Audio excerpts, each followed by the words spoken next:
ચલો બાળકો, તો આજે આપણે જોઈશું તો કે સ્વાધ્યાયનો દાખલા નંબર 31. બરાબર છે.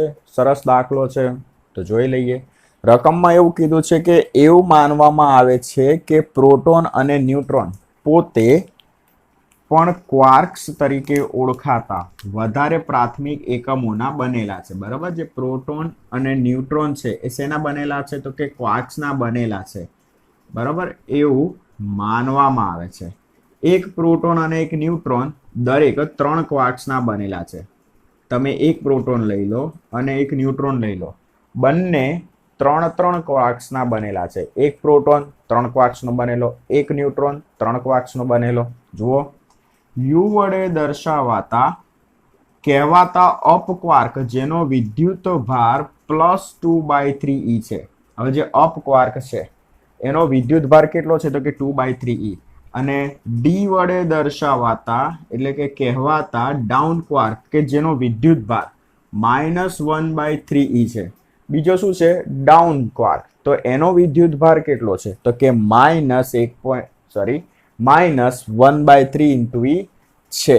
ઇલેક્ટ્રોન એ બધા ભેગા મળીને સામાન્ય દ્રવ્ય બનાવે છે. ઇલેક્ટ્રોન, પ્રોટોન અને ન્યુટ્રોન એ બધા ભેગા થઈને શું બનાવે? તો કે સામાન્ય દ્રવ્ય બનાવે છે. પ્રોટોન અને ન્યુટ્રોન માટે શક્ય ક્વાર્ક બંધારણનું સૂચન કરો. તમારે અહીંયા શું કરવાનું છે? તો કે પ્રોટોનનું ક્વાર્ક બંધારણ સમજાવવાનું છે. તમારે અહીંયા કરવાનું છે શું? તો કે અહીંયા પ્રોટોન અને ન્યુટ્રોનના ક્વાર્ક બંધારણનું સૂચન કરવાનું છે. કે ભાઈ પ્રોટોન છે તો એમાં કેટલા અપ ક્વાર્ક છે, કેટલા ડાઉન ક્વાર્ક છે. ન્યુટ્રોન છે તો એમાં કેટલા અપ ક્વાર્ક અને કેટલા ડાઉન ક્વાર્ક છે, એની તમારે અહીંયા બંધારણ જણાવવાનું છે. તો જોઈ લઈએ સૌથી પહેલા શું કરવાનું છે. તો રકમની અંદર જે અપ ક્વાર્ક છે એનો વિદ્યુત ભાર આપી દીધો. પહેલા તો એ લખીએ રકમમાં જે આપેલું છે. તો સૌ પ્રથમ અપ ક્વાર્ક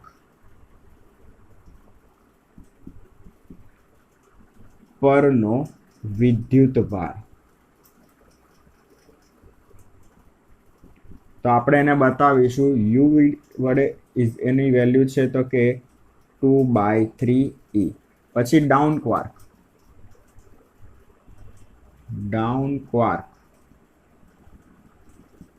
નો વિદ્યુત ભાર, તો એને આપણે બતાવીશું ડી વડે. કેટલો છે? -1/3e. હવે આપણને ખબર છે કે પ્રોટોન એ પ્લસ ધન વીજભાર ધરાવે, જ્યારે ન્યુટ્રોન એ કોઈ વીજભાર ધરાવતો નથી. તો આપણે એ પણ લખી નાખીએ. તો કે પ્રોટોનનો વિદ્યુત ભાર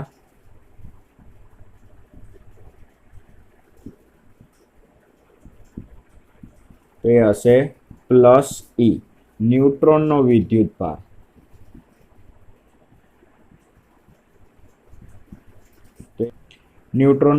ભાર કેટલો હશે? 0. સૌથી પહેલા આપણે કોનું? તો કે ન્યુટ્રોનના બંધારણની વાત કરીશું. તો આપણે અહીંયા શરૂઆત કરીએ ન્યુટ્રોન માટે, અથવા સૌથી પહેલા તમે વાત કરી શકો પ્રોટોન માટે.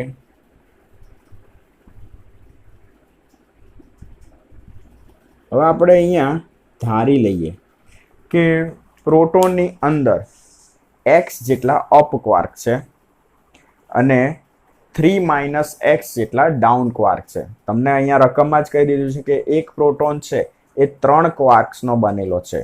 હવે હું એવું વિચારી લઉં કે x જેટલા અપ ક્વાર્ક છે, તો 3 - x શું થશે? ડાઉન ક્વાર્ક થશે. બરાબર છે. ટોટલ છે 3 ક્વાર્ક. તો અહીંયા લખાણ લખીએ.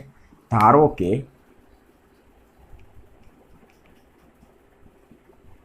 પ્રોટોનમાં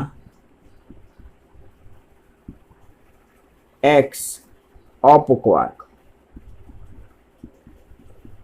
અને 3 - x ડાઉન ક્વાર્ક છે. બરાબર. હવે ગણતરી કઈ રીતે મારવાની? તો અહીંયા ઇક્વેશન લખીશું કે જે પ્રોટોન છે એક અપ ક્વાર્ક અને ડાઉન ક્વાર્કનો બનેલો છે. તો પ્રોટોનનો વીજભાર બરાબર શું આવશે?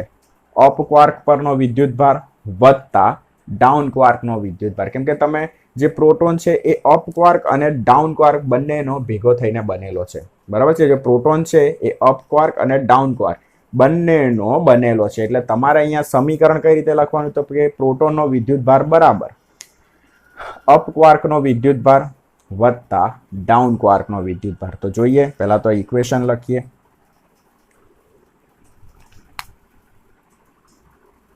તો પ્રોટોન પરનો વિદ્યુતભાર બરાબર અપ ક્વાર્કનો વિદ્યુતભાર વત્તા ડાઉન ક્વાર્કનો વિદ્યુતભાર. હવે આપણને ખબર છે પ્રોટોન એ ધન વીજભાર ધરાવે, તો આપણે અહીંયા લખીશું plus E is equal two up quark પરનો વિદ્યુતભાર. એક અપ ક્વાર્ક એનો વિદ્યુતભાર કેટલો છે, તો આપણે લખેલો છે 2/3e. આવા કેટલા અપ ક્વાર્ક આપણે ધાર્યા છે પ્રોટોનની અંદર, તો કે x. બરાબર છે. આપણે એક અપ ક્વાર્ક પરનો વિદ્યુતભાર કેટલો છે, તો કે 2/3e. અને આવા અપ ક્વાર્ક કેટલા આપણે ધાર્યા છે પ્રોટોનની અંદર, તો કે x. બરાબર છે. તો અહીંયા શું લખવાનું, u ઇન્ટુ x વત્તા, બરાબર છે, u પછી આપણે 2/3 લખીશું વત્તા ડાઉન ક્વાર્ક આપણે કેટલા ધારેલા છે, તો કે 3 - x. અને ડાઉન ક્વાર્કનો વિદ્યુતભાર કેટલો છે, d બરાબર -1/3e. તો આપણે અહીંયા શું લખીશું, તો કે d ઇન્ટુ 3 - x. ચલો આ બધી વેલ્યુ મૂકીએ તો u ની વેલ્યુ છે આપણી જોડે 2/3 ઇન્ટુ e અને x તો ગુણાકારમાં છે. d ની વેલ્યુ છે આપણી જોડે -1/3e અને ગુણાકારમાં 3 - x. હવે શું કરીશું, -1/3e છે એને અંદર ગુણી દઈએ, તો 2/3ex. આ કૌંસને અંદર ગુણી દઈએ તો -3e/3 પ્લસ ex/3. તો આપણને ખબર છે અહીંથી 3 કેન્સલ થઈ જશે. બરાબર. ડાબી બાજુ શું છે, તો કે e તો છે જ. અહીંયા શું વધ્યા, -e વધ્યા. -e સામે લઈ જઈએ તો પ્લસ e થશે, તો e plus e is equal two 2/3ex વત્તા ex/3. તો અહીંયા લસા કેટલો છે, 3. તો આપણે અહીંયા લસા લઈ લઈએ 3. ઉપર શું આવશે, 2ex વત્તા ex. અહીંયા શું થશે, 2e is equal two 3ex/3. તો અહીંયા ફરીથી 3 કેન્સલ થઈ જશે. બીજું અહીંથી e કેન્સલ થશે. તો જુઓ શું થાય છે, તો આપણને x ની વેલ્યુ કેટલી મળી, તો એ જોઈ લઈએ. તો x ની વેલ્યુ આપણને મળી 2. આનો મતલબ કે પ્રોટોનની અંદર અપ ક્વાર્ક્સ કેટલા હશે, તો કે 2. બરાબર. આપણે x કોના માટે ધારેલું, તો કે અપ ક્વાર્ક માટે.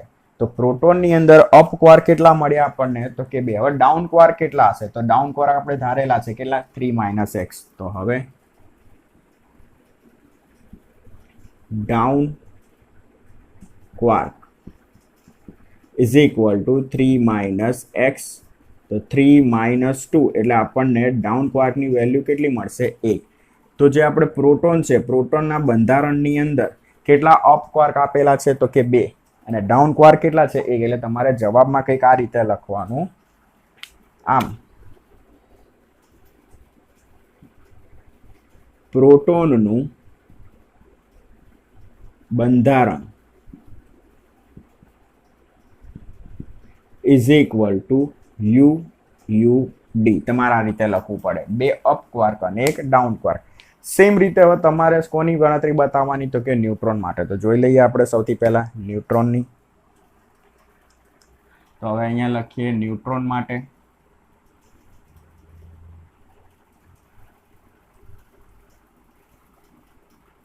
ચલો હવે આપણને ખબર છે કે ન્યુટ્રોન કોઈ વીજભાર ધરાવતો નથી. બરાબર. આપણે અહીંયા લખેલું છે. અને હવે ન્યુટ્રોન માટે ધારી લઈએ કે એમાં કેટલા અપ ક્વાર્ક છે, તો કે y. અને ડાઉન ક્વાર્ક કેટલા છે, 3 - y. તો જુઓ, ધારો કે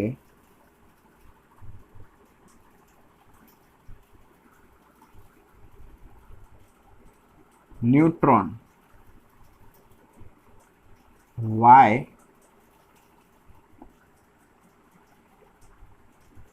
અપ ક્વાર્ક્સ, ન્યુટ્રોનમાં y અપ ક્વાર્ક અને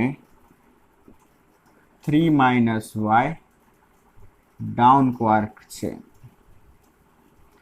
3 માઇનસ વાય ડાઉન ક્વાર્કનો બનેલો છે.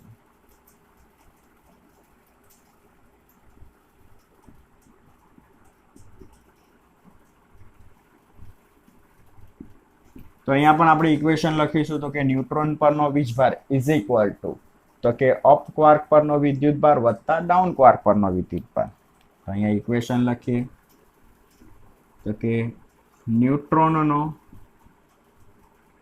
વિદ્યુતભાર is equal two up quark પરનો વિદ્યુતભાર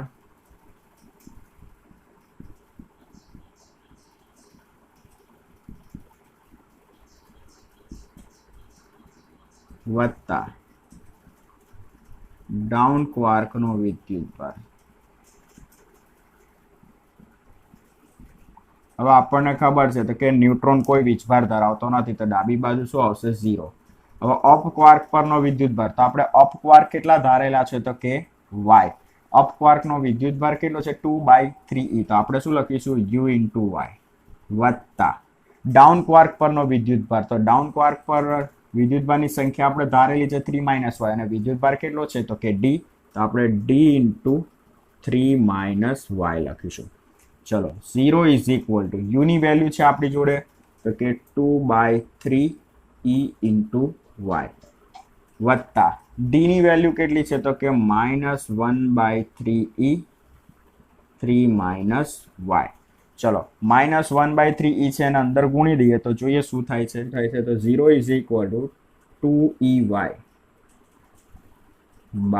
3 માઇનસ 3e / 3 માઇનસ માઇનસ થશે પ્લસ તો કે ત્યાં શું આવશે તો કે ey / 3. હવે શું કરીશું તો અહીંથી 3 કેન્સલ થઈ જશે એટલે શું વધ્યા -e. એ -e ને સામે લઈ જઈએ સામે તો પ્લસ e થઈ જશે 2ey છેદમાં 3 વત્તા ey / 3. આધા લસા સરખો છે અહીંયા તો e is 2ey plus ey / 3.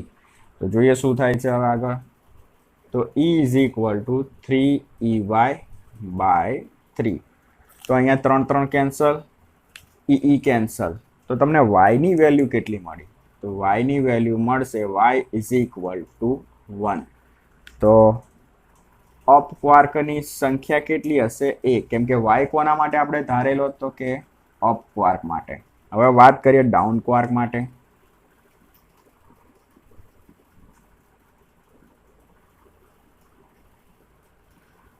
તો 3 માઇનસ y ની વેલ્યુ છે આપણી જોડે તો 3 માઇનસ 1 તો તમને અહીંયા વેલ્યુ મળશે 2 બરાબર. તો આપણને ડાઉન ક્વાર્કની વેલ્યુ કેટલી મળી 2. હવે તમે વિચારો કે અપ ક્વાર્કની સંખ્યા કેટલી થઈ 1 અને ડાઉન ક્વાર્કની વેલ્યુ કેટલી થઈ 2. તો તમે અહીં લખી શકો કે ન્યુટ્રોનમાં અથવા ન્યુટ્રોનનું બંધારણ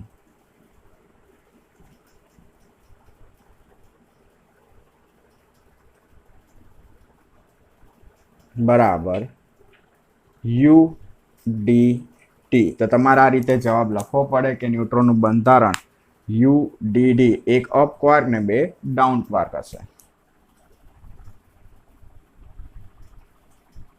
દાખલા નંબર જોઈશું 33 બરાબર એકદમ ઈઝી છે તો જોઈ લઈએ શું કરવાનું છે.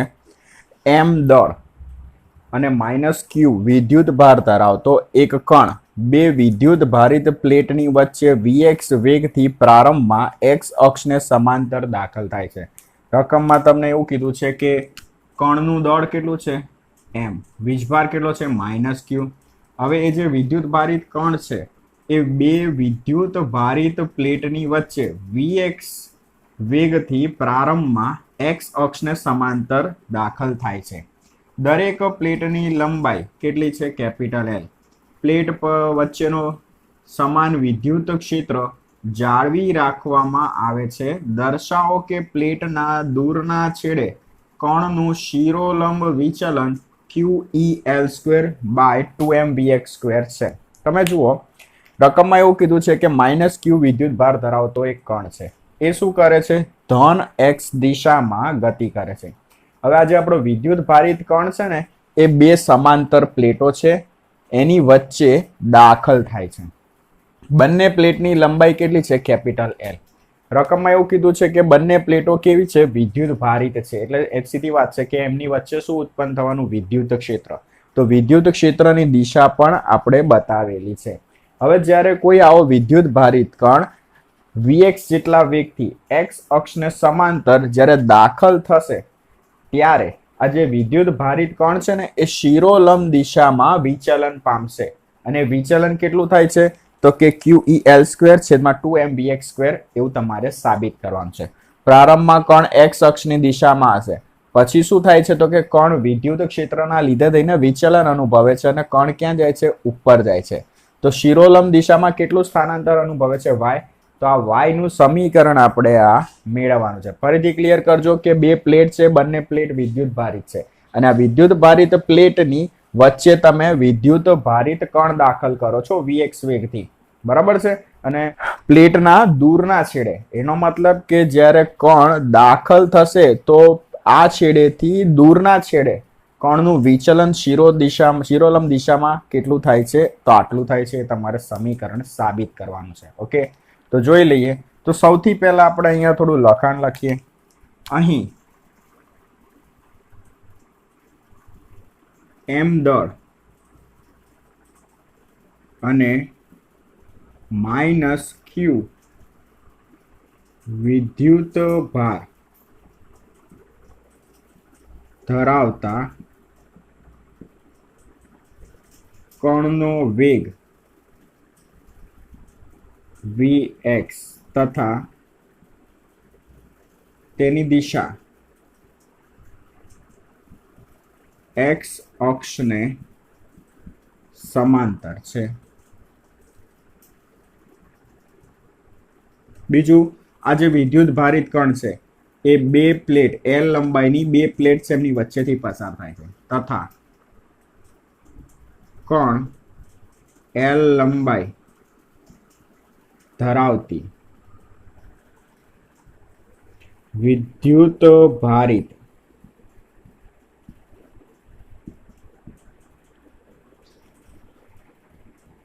પ્લેટની વચ્ચેથી દાખલ થાય છે.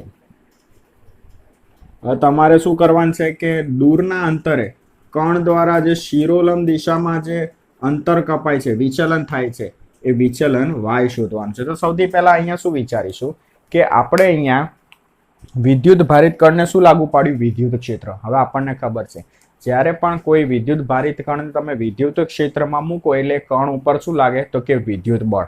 એટલે પહેલું બળ કયું લાગ્યું? તો કે વિદ્યુત ક્ષેત્રના લીધે થઈને લાગશે વિદ્યુત બળ. હવે આપણને ખબર છે બળ હંમેશા કેવું હોય? જોડમાં હોય. એટલે વિદ્યુત બળ લાગ્યું, જેના લીધે થઈને કણ શું આવે છે? ગતિમાં આવે છે. કયા નિયમ મુજબ? તો કે બીજા નિયમ મુજબ ન્યૂટનના. તો અહીંયા જુઓ,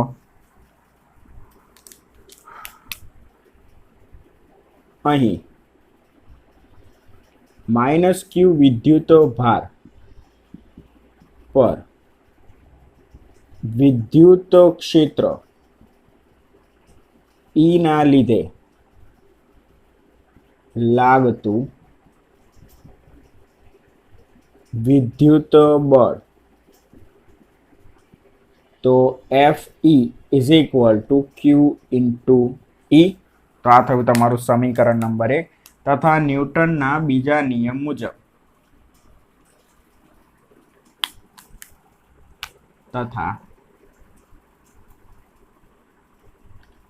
ન્યૂટનના ગતિના બીજા નિયમ મુજબ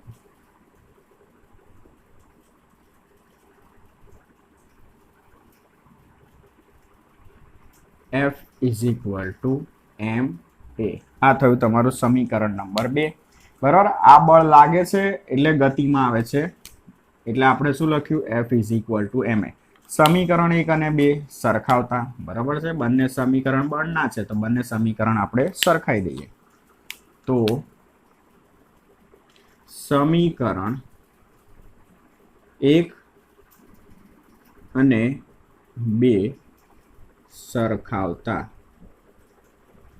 તો જોઈએ શું થાય છે m a is equal to Q into E ચલો એને કરતા બનાવી દઈએ તો આપણને મળશે ક્યુ ઈ બાય એમ અને કહી દઈએ આપણે સમીકરણ નંબર 3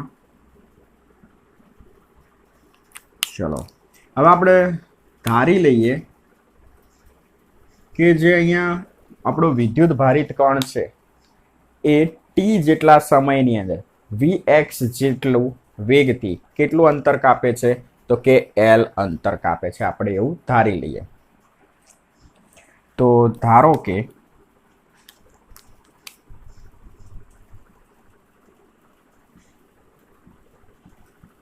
વિદ્યુત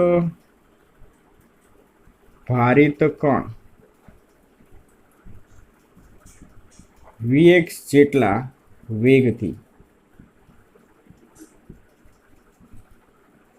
ટી સમયમાં એલ અંતર કાપે છે તો આપણી જોડે વેગનું ઇક્વેશન છે વેગ બરાબર એલ બાય ટી એમાં ટી ને કરતા બનાવી દઈએ તો T is equal to L by V x આને પણ કહી દઈએ સમીકરણ નંબર 4 હવે આપણે ધોરણ 11 ની અંદર ચેપ્ટર નંબર 3 ભણી ગયા અચળ પ્રવેગી ગતિના સમીકરણો તો જોઈએ શું થાય છે એનું ઇક્વેશનનો ઉપયોગ કરીએ હવે અચળ પ્રવેગી ગતિના સમીકરણ પરથી basic equation x is equal two v0t plus 1/2 at square ચલો હવે અહીંયા માની લો કે આપણો જે વિદ્યુત ભારિત કણ છે એ મુક્ત પતન કરે છે તો અહીંયા લખી નાખીએ પરંતુ v0 બરાબર 0 આપણે x ની જગ્યાએ શું લખીશું y અથવા તમે h પણ લખી શકો બરાબર છે તો આ બે વેલ્યુ આપણે આમાં મૂકી દઈએ તો શું થાય છે y is equal two 0 into T plus 1/2 at square ચલો y ઇઝ ઇક્વલ ટુ આ તો પદ 0 થઈ જશે 1/2 એની વેલ્યુ છે ક્યુ ઈ બાય એમ બીજું શું છે ટી તો ટી નું સમીકરણ છે એલ અપોન વી એક્સ અને એનો હોલ સ્ક્વેર થોડું સાદું રૂપ આપીએ y is equal to Q into E by 2m કૌંસ ખોલી નાખીએ તો શું થશે એલ સ્ક્વેર છેદમાં વી એક્સ સ્ક્વેર તો આ આપણું શું થઈ ગયું સમીકરણ છે તમને લાવવાનું કીધું છે તો તમે લખી શકો y is equal to Q into E L square છેદમાં 2m વી એક્સ સ્ક્વેર બરાબર એકદમ સિમ્પલ હતો દાખલો તમારે ખાલી અહીંયા કોન્સેપ્ટમાં બે વસ્તુ ધ્યાનમાં રાખવાની પહેલું કે જ્યારે પણ તમે આ વિદ્યુત ભારિત કણને વિદ્યુત ક્ષેત્રમાં દાખલ કરશો એટલે સૌથી પહેલા લાગશે વિદ્યુત બળ પણ આપણને ખબર છે કે એક બળ લાગે એટલે ઓટોમેટિક બીજું બળ પણ ઉદ્ભવે તો અહીંયા બીજું બળ કયું ઉદ્ભવ્યું તો જ્યારે તમે વિદ્યુત ક્ષેત્ર લાગુ પાડો છો એટલે આ વિદ્યુત ભાર ગતિમાં આવે છે કયા નિયમ મુજબ તો કે ન્યૂટનના બીજા નિયમ મુજબ તો F is equal to Q into E અને બીજું છે F is equal to m બંને સરખાઈ દીધા એમાં એ ને કરતા જ બનાવી દો તમારું સમીકરણ નંબર 3 રેડી પછી ધારી લેવાનું કે એલ અંતર કાપવા માટે ટી સમય લે છે અને વેગ કેટલો છે vx તો ટી ને કરતા બનાવો તો એલ અપોન vx બસ તમારે પછી અચળ પ્રવેગી ગતિનું સમીકરણ વાપરવાનું અને પછી આ બે વેલ્યુ મૂકી દેવાની સાદરૂપ આપ્યું એટલે તમારો જવાબ ક્લિયર ચેપ્ટર 1 નો છેલ્લો દાખલો આજે આપણે જોઈ લઈએ તો ચેપ્ટર નંબર 1 નો જે સ્વાધ્યાયનો દાખલા નંબર હતો 33 એમાં જે સમીકરણ લાવેલા હતા y is equal to Q into L square upon 2m vx square એ જે સમીકરણ લાવ્યા હતા એ જ સમીકરણનો તમારે અહીંયા ઉપયોગ કરવાનો છે તો રકમની અંદર તો શરૂઆતનો જે પોર્શન છે તો એઝ ઇટ ઇઝ જ છે આગલા દાખલામાં જે હતું તમને વેલ્યુ કઈ આપી છે તો અહીંયા કણનો વેગ vx બરાબર આપી દીધો છે 2 × 10⁶ મીટર પર સેકન્ડ બીજું કણ કેટલું સ્થાનાંતર કરે છે તો કે 0.5 સેન્ટીમીટર કન્વર્ટ કરીએ મીટરમાં તો 0.5 10⁻² મીટર એટલે આપણે એને y વડે બતાવ્યું છે કે ઉપર તરફ કણ જ્યારે એક્સ દિશામાં ગતિ કરતો હશે તો ઉપર તરફ કેટલું વિચલન કરે છે તો એ આપણને આપી દીધું. વિદ્યુત ક્ષેત્ર આપી દીધું 9.1 ગુણ્યા 10⁵ ન્યૂટન પર કુલમ. ઇલેક્ટ્રોન ઉપરની પ્લેટને ક્યાં અથડાશે? એટલે માની લો કે આપણી આ જે પ્લેટ છે, બરાબર, કણ, વિદ્યુત ભારિત કણ છે, એ ગતિ કરતો કરતો આવે છે અને ઉપર અહીંયા અથડાય છે. તો આ અંતર કેટલું? બરાબર, ઇલેક્ટ્રોન ઉપરની પ્લેટને ક્યાં અથડાશે એટલે કેટલા અંતરે અથડાશે, એટલે કે કેપિટલ એલ આપણે શોધવાનું છે. તો આપણે અહીંયા જે શોધવાનું છે એ બતાવી દઈએ. તો એલ શોધવાનું છે. હવે બીજી કઈ વેલ્યુ આપી છે તો કે ઈ ની વેલ્યુ આપી, ઇલેક્ટ્રોનનું દળ આપી દીધું. તો તમારે સીધો આ જ સમીકરણનો ઉપયોગ કરવાનો છે. તો સૌથી પહેલા ઇક્વેશન લખી નાખીએ. તો y is equal to q into E L square છેદમાં 2m vx સ્ક્વેર. હવે એલ સ્ક્વેરને આપણે કરતા બનાવી દઈએ. તો L square is equal to 2my vx square by q into capital E. ચલો દરેકની વેલ્યુ મૂકીએ. તો ઇલેક્ટ્રોનનું દળ છે આપણી જોડે 9.1 10⁻31 ઘાત. y ની વેલ્યુ છે આપણી જોડે 0.5 10⁻2 ઘાત. અને vx ની વેલ્યુ છે આપણી જોડે તો કે 2 ગુણ્યા 10⁶ અને એનો સ્ક્વેર. ચલો q ની વેલ્યુ તો એટલે કે ઇલેક્ટ્રોનનો વીજભાર 1.6 10⁻19 ઘાત. અને e ની વેલ્યુ છે આપણી જોડે 9.1 10⁻2 ઘાત. ચલો આ બધી ગણતરી મારીએ તો જોઈએ શું મળે છે આપણને. તો 2 ગુણ્યા 9.1 ગુણ્યા 0.5 ગુણ્યા 4 ભાગ્યા 1.6 ભાગ્યા 9.1. તો આપણને વેલ્યુ મળશે 2.5. હવે ઘાતોના આપણે સરવાળા બાદબાકી કરીએ તો જોઈએ શું થાય છે. તો 6 છે એનો પણ સ્ક્વેર એટલે 10⁶ છે તો શું થશે 10⁻12 એટલે 12 -2 -31.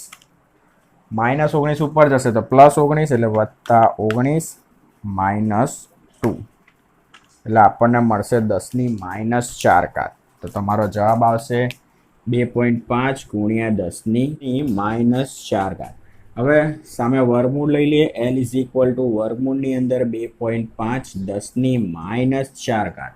તો 2.5 અને એનું વર્ગમૂળ 2.5 અને એનું વર્ગમૂળ તો આપણને મળશે 1.58 10⁻2 ઘાત મીટર. તો પ્લેટ પર કેટલા અંતરે અથડાશે તો કે 1.58 10⁻2 ઘાત મીટર.